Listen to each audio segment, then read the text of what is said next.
అని చెప్పి ఈ ఇద్దరు నాయకులు కూడా అహర్నిశలు కృషి చేస్తున్నారు. గత సంవత్సర కాలంగా మనం కొంత ప్రగతిని కూడా సాధించాం. మరి గత పాలనలో పూర్తిగా కుంటుపడినటువంటి ఈ వ్యవస్థ స్వచ్ఛత విషయంలో అన్ని రకాలుగా కూడా దిగజారినటువంటి పరిస్థితి. పెద్ద ఎత్తున ఎక్కడికక్కడ చెత్త కుప్పలు పేరుకుపోయాయంటే అది గత పాలకులు చేసినటువంటి పాపం. దానిని సరిదిద్దే క్రమంలో ఇవాళ కొంత ప్రగతిని గత సంవత్సర కాలంలో మనం సాధించాం.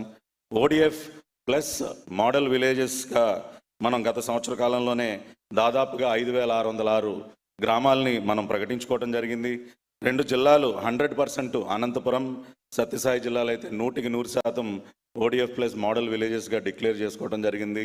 ఆ 2 జిల్లాల్లో పనిచేసినటువంటి అధికారులకి మిత్రులందరికీ కూడా హృదయపూర్వకంగా అభినందనలు తెలియజేస్తున్నాను. అదేవిధంగా మరి గత సంవత్సర కాలంలో దాదాపుగా 58,406 ఇండివిజువల్ హౌస్ హోల్డ్ టాయిలెట్స్ కానివ్వండి, 13,038 శానిటరీ కాంప్లెక్సెస్ కానివ్వండి, ఇవన్నీ కూడా నిర్మించుకోవడం జరిగింది.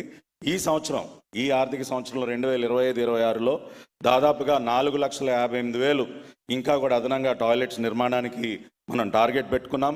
దాదాపు 8,000 కమ్యూనిటీ శానిటరీ కాంప్లెక్సెస్ నిర్మాణానికి కూడా మనం శ్రీకారం చుడుతున్నాం.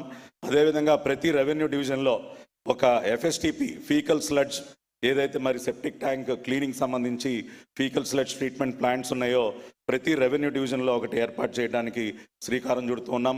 అదేవిధంగా గౌరవ ఉప ముఖ్యమంత్రి పవన్ కళ్యాణ్ గారి ఆదేశం మేరకు గ్రామాల్లో ఉన్నటువంటి చెత్తని మొత్తం కూడా ఏ విధంగా అయితే పట్టణాల్లో నగరాల్లో దాదాపు 85 లక్షల టన్నుల చెత్తని క్లియర్ చేసేటటువంటి కార్యక్రమాన్ని మనం శ్రీకారం చుట్టామో, గ్రామాల్లో కూడా ఆ కార్యక్రమం చేపట్టాలి అని చెప్పి గౌరవ ఉప ముఖ్యమంత్రి గారు ఆదేశించడం, స్వచ్ఛాంధ్ర కార్పొరేషన్ తరఫున ప్రతి గ్రామంలో కూడా డ్రోన్ సర్వే చేపట్టి ఈ రోజున ఏ గ్రామానికి వెళ్ళినా కూడా ఆ గ్రామం ముంగిట చెత్త కుప్పలే మనకి స్వాగతం పలుకుతున్నాయి. వాటన్నిటినీ కూడా క్లియర్ చేసే విధంగా డ్రోన్ సర్వే చేపట్టి ఈ సంవత్సర కాలం కూడా దానిపైన దృష్టి సారిస్తామని కూడా తెలియజేస్తున్నాం. ఈ రకంగా అనేక కార్యక్రమాలు, పథకాలు ఈ ఆర్థిక సంవత్సరంలో దాదాపుగా 2,200 కోట్ల రూపాయల యాన్యువల్ యాక్షన్ ప్లాన్ని మేము సిద్ధం చేసుకుని మరి గ్రామాలపైన ప్రత్యేకమైనటువంటి దృష్టి సారించి స్వచ్ఛత విషయంలో మన గ్రామాలు అన్ని రకాలుగా మెరుగ్గా ఉండాలన్న ఒక ఆలోచనతో ముందుకు వెళుతున్నాం. అన్ని రకాలుగా మాకు గౌరవ ఉప ముఖ్యమంత్రి వర్యులు వారి సహాయ సహకారాలు అందిస్తున్నారు. మనందరికీ తెలుసు, మన ఉప ముఖ్యమంత్రి పవన్ కళ్యాణ్ గారిని అందరూ కూడా మట్టి మనిషి అంటారు. ఆయనకి మట్టి వాసన అంటే ఇష్టం. ఒక రకంగా మట్టిలో నుంచి పుట్టినటువంటి మాణిక్యం మన పవన్ కళ్యాణ్ గారు. నేను చాలాసార్లు చూస్తూ ఉంటా, ఆయన ఈ నగరాల్లో, పట్టణాల్లో ఈ కాంక్రీట్ జంగిల్స్ మధ్య తిరిగిన దానికంటే గ్రామాలకు వెళ్ళినప్పుడు, గిరిజన ప్రాంతానికి వెళ్ళినప్పుడు ఆయన ముఖంలో ఆనందం కానీ ఆ తేజస్సు కానీ ఇంకా 2 ఇంతలు ఎక్కువగా ఉంటుంది. అంటే ఆ వాతావరణం, ఆ పచ్చదనం, ఆ పల్లెలన్నా కూడా మరి పవన్ కళ్యాణ్ గారికి ఎంతో ప్రేమ. మరి అటువంటి వ్యక్తి సారథ్యంలో ఈ రోజున పంచాయతీరాజ్ గ్రామీణాభివృద్ధి శాఖ నడవటం అనేది నిజంగా కూడా మా అదృష్టం.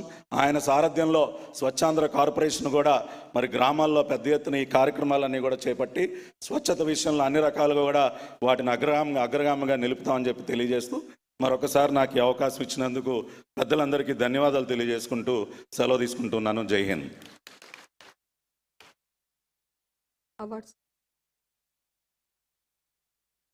అంతఃపురం నుంచి తరలివచ్చి అండాదండా లేని కొండజాతి వారు అక్కున చేర్చుకున్నటువంటి గౌరవనీయ